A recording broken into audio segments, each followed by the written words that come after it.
The aim of these events are to raise awareness of mental distress and to try to challenge some of the stigma that surrounds it. Last year we celebrated participation within mental health services and the ways in which people with lived experience were changing the opportunities that are available to others. We have added a write-up from that event in your packs in case people are interested and want to see that. So what about today and this year's conference? Today is all about sharing ideas that are not commonly talked about. And today, hopefully, is an opportunity to have conversations with each other about these ideas and a chance to consider further ways that we might continue to learn together in the future. Thirdly, I hope today will allow us to try and understand each other's ideas and perspectives, whether we agree with them or not.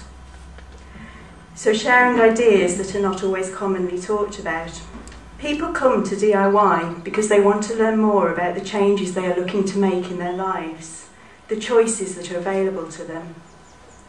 The speakers that we've asked to join us today highlight some of the learning and some of the questions that were asked.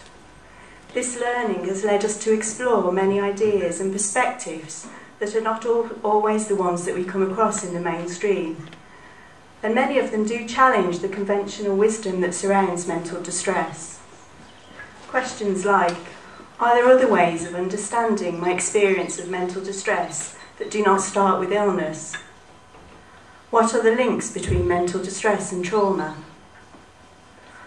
What can I do and what are the options available when I urgently need help and support? Do I need to take psychiatric medication? Are there alternatives? Other things that might help me. Many of us have experience of mental health services, and yet for some, we are only really exposed to conventional ideas that are prevalent within our age. I've been in contact in some form or other for over 25 years with mental health services. My brother was committed to a psychiatric hospital in the 1980s. Since then, he's been given a number of different serious mental illness diagnoses. He's been seen by community mental health teams, assertive outreach teams, voluntary sector organisations and housing support staff. He's been sectioned under the Mental Health Act on many occasions, and he spent some time in a private psychiatric hospital that was funded through the NHS. In addition to this experience, I've also worked in mental health now for 7 years.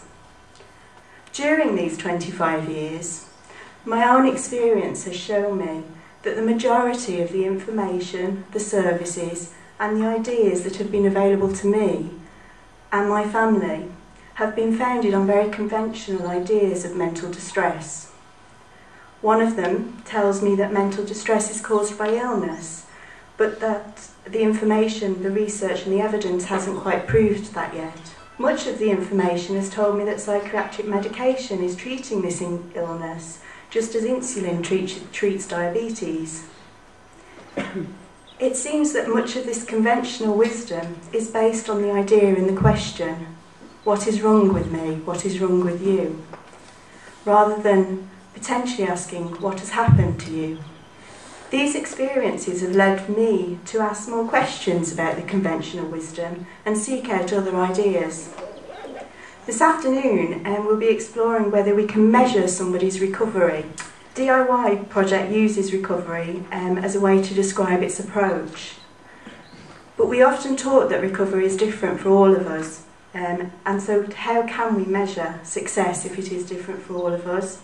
To me, recovery means being able to live the life we wish, to be able to thrive, to be in control of the decisions that we make, and for being responsible for our actions.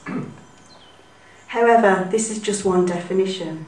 As services, we are asked to show how we can make a difference by measuring recovery. As we work to develop outcomes, the aim to measure recovery, we need to carefully consider any unintended consequences.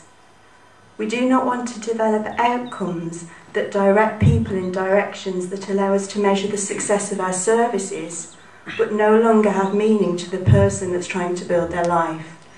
So, I hope today will offer us the opportunities to have conversations with each other about these questions and other ideas. A chance for us to learn from each other, sharing our own experiences, perspectives and ideas. There will be discussion at the tables, at the workshops, and there's also opportunity to talk to each other in breaks and at the stalls. Please use the tablecloths to write any ideas or thoughts that you have during the day. Use the feedback walls. Talk to the people on the stalls. Share your ideas. Tell us what you would like to see in the future. Tell us what you would like to learn more about. We will use this information to plan the future workshops, training, events, and also with the information that we produce through the website, e-bulletins, magazines. So please do let us know what you think and the ideas that you'd like to learn about. Finally, today is not about right and wrong.